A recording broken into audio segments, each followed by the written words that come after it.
მნიშვნელოვანია რატო მოფიქრდა მსგავსი პროექტი, გავიხსენოთ რა მომენტში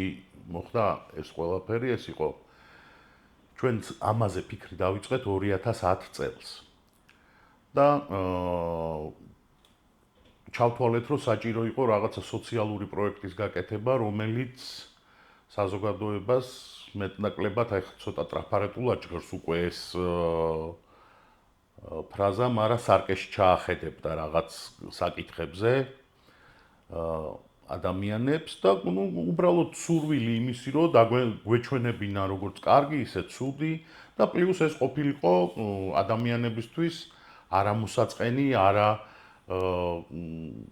შემაწუხებელი, არამედ ცოტა გართობის ელემენტი, ცოტა იუმორით, მოკლედ intelligent comedy ეგეთი მიმართულება არსებობს სერიალებში და მაგ დროს ზუსტად ეგ იყო, ეგ შემოვიდა აქტიურად მოდაში ამერიკაში და ევროპაში და ჩვენც ჩავთვალეთ, რომ რაღაც ეგეთი მსგავსი სოციალური პროექტი ძალიან კარგი იქნებოდა ჩვენ ქვეყანაშიც. არსებობდა ძალიან კარგი სერიალი შუა ქალაქში, რომელიც მკვეთრად სიტკომი იყო კლასიკური და მკვეთრად იუმორისტული, ისიც შეიცავდა გარკვეულ სოციალურ სიმართლეებს, მაგრამ ჩვენ გვინდოდა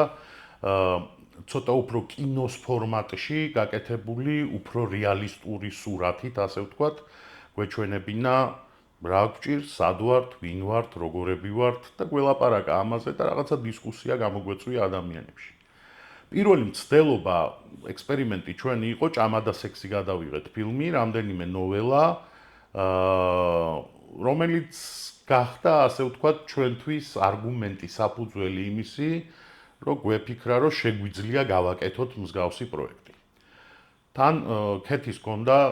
ძალიან კონკრეტული იდეა იმ რაღაცა თბილისის ფორუმი არსებობდა, მე მგონი ეხაც არსებობს, მაშინ ძალიან აქტუალური იყო და ბევრი დისკუსია იმართებოდა ხოლმე იქ სხვადასხვა თემებზე და ბევრ საინტერესო ამბავს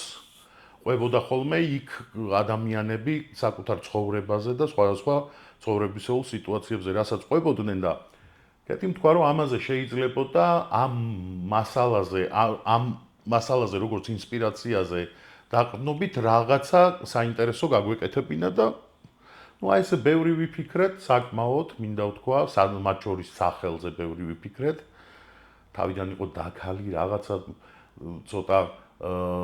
Sex in the City-ს და Desperate White House-ის იმაზე მიმართულებით მიდიოდა, მაგრამ მე გადავწყვიტეთ და გიორგი ლიფონავამ მოიფიქრა, რომ ყოფილიყო კაცის point of view რა, ჩემი ცოლის დაქალები კაცის თვალით დანახული, ასე ვთქვათ, ქალების სოციუმი რა, ესე მარტივად რო ვთქვათ. მე ნელ-ნელა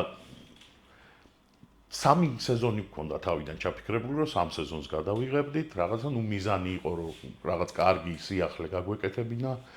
ქართულ ბაზარზე და მე ნელ-ნელა უფრო შეიძინა პროცესში ამ პროექტმა ის სოციალური წონა, ფუნქცია და მისიაც ვიგრძენით ჩვენ, რომ ამის საჭიროება იყო და დროთა განმავლობაში კიდევ უფრო გლობალური ფართოდ გაიშალა და ვფიქრობ, რომ რაღაცა